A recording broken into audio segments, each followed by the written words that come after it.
फक्त 2 पाऱ्या वापरायच्या आणि गहूच्या पिठाचे एकाच वेळेस भरपूर समोसे बनवून तयार होतात। त्यासाठी 1 कप गहूचं पीठ, चवीनुसार मीठ, पाव चमचा काळे तीळ, पाव चमचा ओवा, 2 चमचे तेल टाकून पीठ मळून घेतलं। 10 मिनिटं पीठ झाकून ठेवायचं। इथे 4 उकडलेले बटाटे स्मॅश करून घेतलेले आहेत। बटाट्यांमध्ये काळं मीठ, साधं मीठ, हळद पावडर, लाल मिरची पावडर, धना पावडर, चाट मसाला, गरम मसाला, कॉर्नफ्लॉवर पावडर आणि तांदूळचं पीठ टाकून मिक्स करून घेतलं। मसाल्यांची लिस्ट स्क्रीनवरती दिलेली आहे। पीठ मळून 10 मिनिटं झालेली आहे। पुन्हा पिठाला थोडंसं मळून घ्यायचं आणि 2 समान भाग करून घ्यायचे। आता याच्या 2 समान चपातीप्रमाणे पातळ पोळ्या लाटून घ्यायच्या आणि यावरती बटाट्याचं तयार केलेलं सारण स्प्रेड करून घ्यायचं। त्यावरती दुसरी लाटून घेतलेली चपाती टाकायची, साईड्स दाबून घ्यायच्या आणि वरतून हलकसं लाटणं फिरवून घ्यायचं। पुन्हा या चपातीला पलटी करायचं आणि दुसऱ्या साईडने सुद्धा हलक्या हाताने लाटणं फिरवून घ्यायचं। साईड्स काढून टाकायच्या आणि आपल्या आवडीनुसार छोटे छोटे स्क्वेअर तयार करून घ्यायचे। एक स्क्वेअर घ्यायचा, 2 पार्ट पुढे आणि 2 पार्ट मागे चिटकवून घ्यायचे। फ्लावर समोसा तयार आहे। अगदी 2 मिनिटांमध्ये सर्व समोसे तयार करून होतात। मध्यम गरम तेलामध्ये समोसे टाकायचे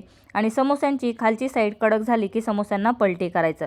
समोस्यांना चांगला ब्राऊन कलर आला की गॅसची फ्लेम लो करून आतपर्यंत कुरकुरीत होईपर्यंत समोसे तळून घ्यायचे। समोसे दिसायला जेवढे सुंदर आहेत, चवीला सुद्धा तेवढे छान आहेत। घाईच्या वेळेस सणासुदीला या पद्धतीचे कुरकुरीत समोसे ट्राय करू शकता।